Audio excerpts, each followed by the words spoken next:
In Brantford right now, there are 41 homes listed over 900,000 and not one of them has sold in nearly 2 months.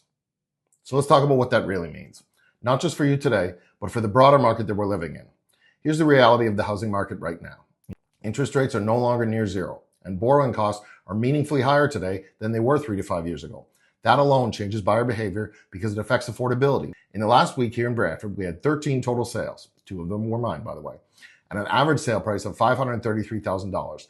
But 0 sales above $800,000, and the last time we saw a sale above $900,000 was December 29th.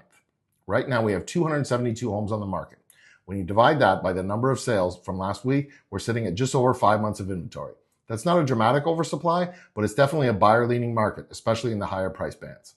Now, couple that with the fact that 41 of those listings are over 900,000, and it starts to make sense why that segment isn't moving. There simply aren't enough buyers in that price range right now, not at those levels. And here's why that matters. Elasticity of prices. As prices go up, the number of qualified buyers goes down faster than the price goes up. If fewer people can afford a home, sales slow and buyer inventory builds. Psychology. Today's buyers are more value focused and risk averse than they were in the pandemic boom. They're comparing listings, terms, and carrying costs, and that means they're walking away if they don't feel confident. Inventory absorption. The market absorbs supply based on actual demand, not hopeful pricing. Absorption slows when buyers have more choice and they don't care if they miss out. So what does this mean for right now? For sellers, it means strategy matters more than ever. Homes that are priced accurately for today's conditions are selling, under 900,000 of course, and homes that are priced for 2022 expectations are being ignored, especially above 800,000.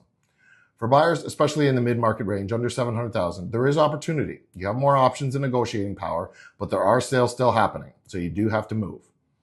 Spring is a pivotal moment in any market. If we see consistent sales through March and April, inventory will begin to tighten and balance could return. If sales stay in a muted range, the pressure on pricing, especially in the upper ranges, will continue. The market isn't broken, it's recalibrating. But over 900,000, it's really tight right now.